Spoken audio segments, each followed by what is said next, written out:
Les Arabes forment le groupe ethnique le plus dénigré de toute l'histoire d'Hollywood. Ils sont généralement dépeints comme des sous-humains. Les nazis employaient le terme péjoratif « Untermenschen » pour désigner les tziganes et les juifs. Ces images nourrissent notre imaginaire depuis plus d'un siècle.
Depuis 30 ans, je m'intéresse à l'image des Arabes que les cinéastes ont projetée sur le grand écran.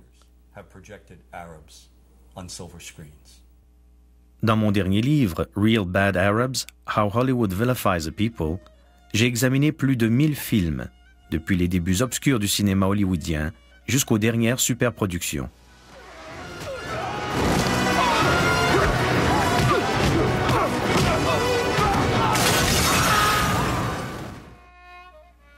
J'ai voulu mettre en évidence ce que trop de gens refusent de voir. Une dangereuse omniprésence du stéréotype de l'arabe haineux qui dépouille un peuple entier de son humanité.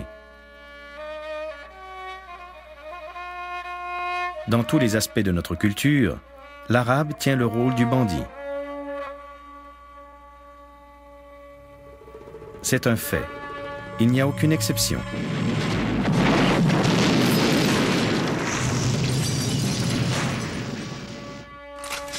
On nous a présenté de manière répétitive quelques images structurées, de sorte que nous ayons toujours la même conception. Que l'on vive à Paducah, dans le Kentucky, ou à Wood River, dans l'Illinois.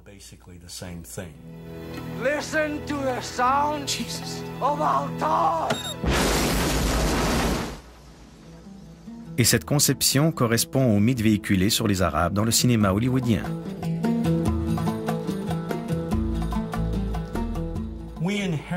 À l'origine, ces clichés nous ont été transmis par les Européens, il y a 150 ou 200 ans. Plus précisément, les Britanniques et les Français qui ont voyagé au Moyen-Orient, et d'autres qui n'y ont jamais mis les pieds, ont dépeint l'arabe comme l'altérité orientale. Les auteurs de récits de voyage et les artistes ont forgé ces images avec beaucoup de succès, en réalité, car elles ont traversé les siècles jusqu'à nous. Nous les avons enjolivées telles qu'on les voit aujourd'hui.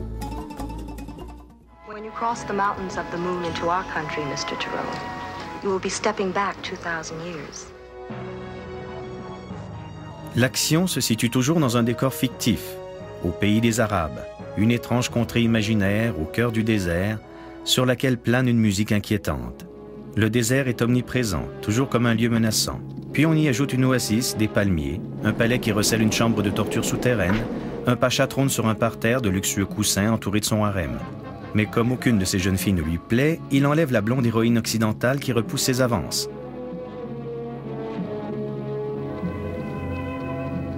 Lorsqu'on se hasarde au pays des Arabes, il faut connaître la recette instantanée d'Ali Baba.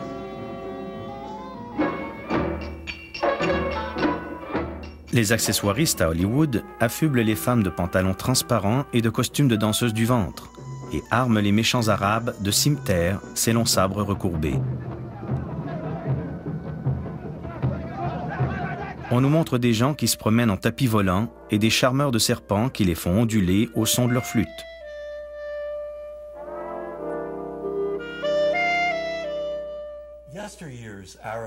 Les années passent, mais les pays arabes ne changent pas. Tu es en retard. Toutes mes excuses, ô homme patient. Alors, tu l'as. J'ai dû trancher quelques gorges, mais je l'ai. Des millions d'enfants dans le monde entier ont vu le film Aladdin, acclamé comme l'une des meilleures réalisations de Disney. Pourtant, le film recycle tous les vieux stéréotypes dégradants hérités de l'époque du cinéma muet en noir et blanc. Oh, I come from a land, from a faraway place, where the caravan camels roam, where they cut off your ear if they don't like your face. It's barbaric, but hey, it's home. À l'origine, le premier couplet disait « Où l'on te coupe l'oreille pour un oui, pour un non, c'est barbare, mais hey, c'est chez moi ». Un producteur doté d'un minimum de bon sens et de délicatesse n'aurait jamais accepté que de telles paroles se retrouvent dans sa chanson d'ouverture. Mais cela ne s'arrête pas là. Oh, tu as faim, n'est-ce pas? Tiens, prends. J'espère que tu n'as pas l'intention de t'en aller sans payer. Est-ce que tu sais comment on punit les voleurs? Oh non, je vous en supplie! Les cinéastes utilisent les Arabes comme des personnages caricaturaux, des faire-valoir à qui ils attribuent le rôle du méchant ou du comique de service. D'un film à l'autre, les Arabes tiennent le rôle de bouffons destinés à déclencher des rires faciles.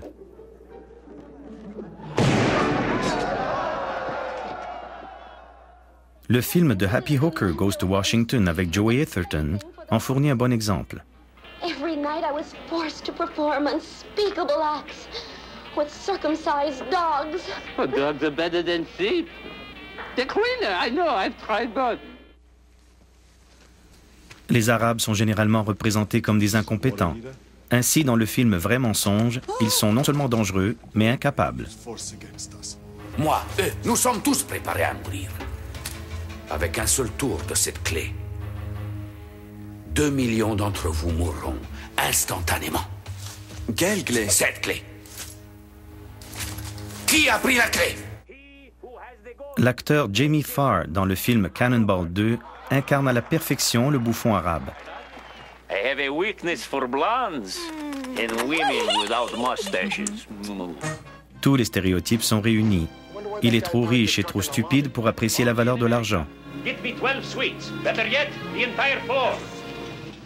Et bien entendu, il est très porté sur le sexe, libidineux, complètement obsédé par les Américaines. Here, my desert blossom. Give the change. Have you ever considered joining a harem? L'arabe est très souvent un obsédé sexuel dans le cinéma hollywoodien. Dans Le Diamant du Nil, le cheikh Omar tend un piège à Kathleen Turner. Il la convainc de l'accompagner au pays des Arabes, où il la séquestre. Vous resterez ici et vous écrirez ce que moi, je vous dirai d'écrire. Dans Protocole, le même type de ruse de séduction se répète. Toute l'intrigue repose sur l'attirance obsessionnelle d'un émir arabe pour la blonde aux yeux bleus, incarnée par Goldie Hawn. Dans le James Bond Jamais plus jamais, Kim Basinger est la proie des Arabes les plus dépravés qu'on puisse imaginer. Ligotée à un poteau, presque nue, elle est mise aux enchères pour des bédouins à l'allure primitive. Dans Sahara, Brooke Shield est elle aussi kidnappée et livrée aux mains d'un cheikh pervers pour satisfaire ses plus vils désirs.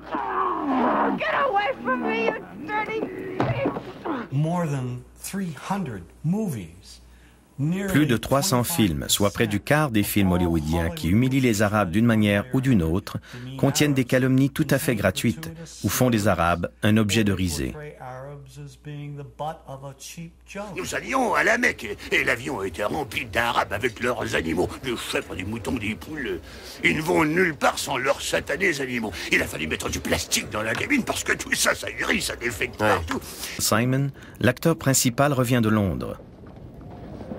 Quand son frère lui demande comment il a trouvé la ville, celui-ci répond « pleine d'Arabes ».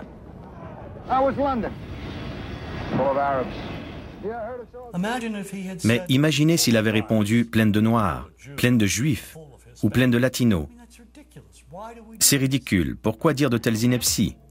Le film Le Père de la mariée 2 comporte des clichés particulièrement offensants, notamment dans la scène où Steve Martin vend sa maison à M. Habib. Et voici mon fils Matty et son ami Justin. Nous avoir aimé très beaucoup quand vous peut-être partir. Je demande pardon? Les Habib voudraient acheter votre maison. C'est exactement la maison qu'ils veulent. Oui, mais quand vous déménagez, nous vouloir l'avoir dans une semaine après mercredi et ma femme vouloir petite assiette à fleur de cuisine. Vous vendre, moi payer ruby selon. Lorsque la femme soumise de M. Habib tente de prononcer un mot, il lui hurle un véritable charabia.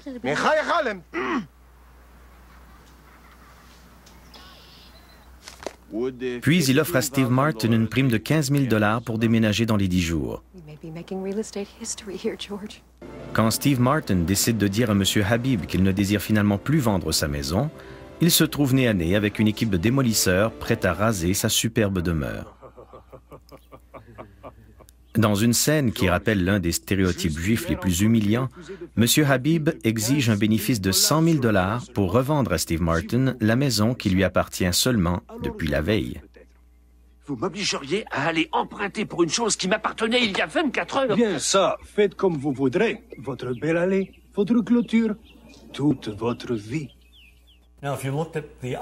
Pourtant, le premier film Le Père de la mariée, avec Elizabeth Taylor et Spencer Tracy, ne met en scène aucun personnage arabe ou arabo-américain. Pourquoi Disney a-t-il introduit des personnages aussi dégradants dans Le Père de la mariée 2? Pour la même raison que dans Gladiateur, les marchands d'esclaves qui capturent Russell Crowe sont arabes. C'est insensé. Hollywood introduit des Arabes ou des scènes dégradantes pour les Arabes dans des films qui n'ont rien à voir avec le Moyen-Orient.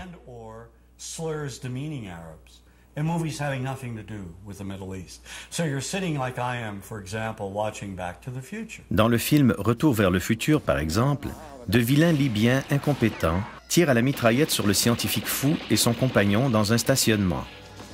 Pourquoi?